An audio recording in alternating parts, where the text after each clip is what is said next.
Today, we're diving deep into a timeless story.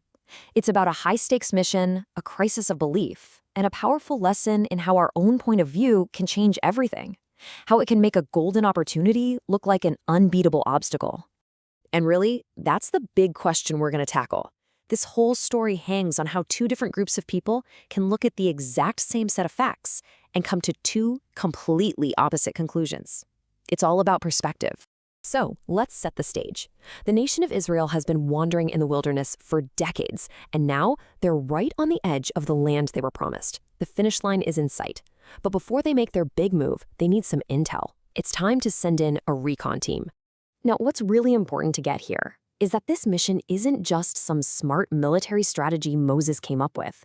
Nope, it's a divine command. Think about that for a second. That means the mission carries all the weight of a sacred promise. The pressure on these 12 spies is just enormous. They're literally the eyes for an entire nation. And Moses gives them a super clear 4-part briefing. This isn't just a casual look-see. It's a full-on intelligence operation. First, check out the land itself. Second, size up the locals. Are they tough or not? Third, scope out the cities. Are we talking tents or fortresses? And finally, and this last one is so key, be brave and bring back some proof of how good this land really is. So, who were these guys? This wasn't just a random squad of soldiers. The order was very specific. Pick one leader from each of the 12 tribes. That means every single family, every single person in the nation had a representative on this mission. Can you just imagine the weight and authority their report is going to carry when they get back?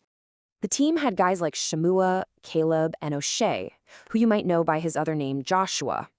These weren't just names on a roster. These were influential, respected leaders. And as we're about to see, what these men reported back would decide the fate of an entire generation. No pressure, right? And just like that, the mission is a go. The 12 spies head into Canaan, and their long journey to uncover the truth of this promised land begins. And let me tell you, this was not a quick weekend trip. They spent 40 days on this mission. 40! That's a long time, and it tells you they were being incredibly thorough. They covered the land from the south all the way up to the north, leaving no stone unturned as they gathered their intel. And you will not believe what they found. Remember that last order from Moses? Bring back fruit? Well, they did. Check this out. They came back with a single cluster of grapes so huge, so massive, it took 2 men to carry it on a pole. This was it. This was the tangible, undeniable proof that the land was everything they dreamed of, a place just overflowing with abundance. So 40 days later, they're back. The whole nation is gathered, waiting to hear the news. This is the moment of truth.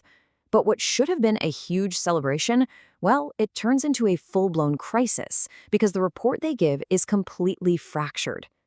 And listening to the report must have been like getting whiplash. It starts with incredible news. Yes, the land flows with milk and honey. It's amazing. And here's the giant fruit to prove it. But then comes that one little word that changes everything. Nevertheless, the people there are strong, they say.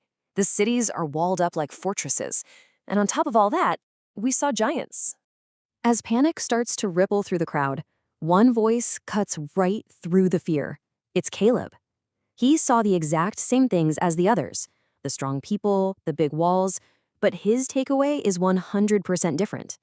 He stands up and says, "Let's go up right now and take it. We can absolutely do this."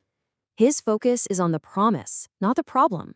But Caleb is just one voice against 10. The other spies immediately shut him down. They say, "No way. We are not able to go up against them. They're stronger than we are."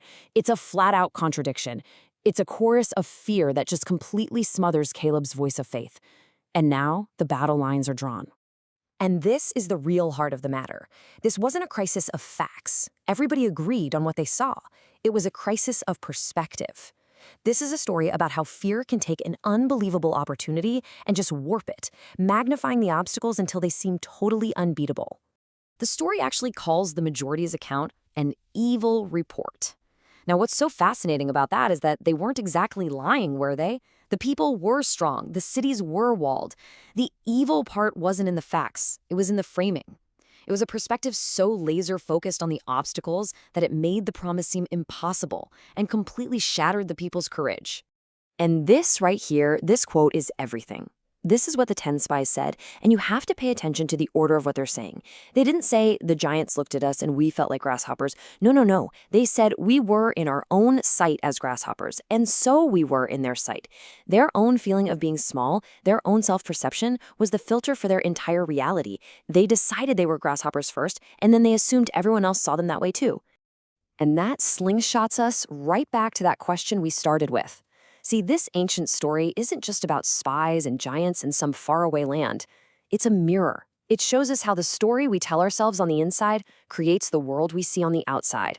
So the question it leaves for you and me is this: how often do we let our own grasshopper perspective become the very giant that we're so afraid to face?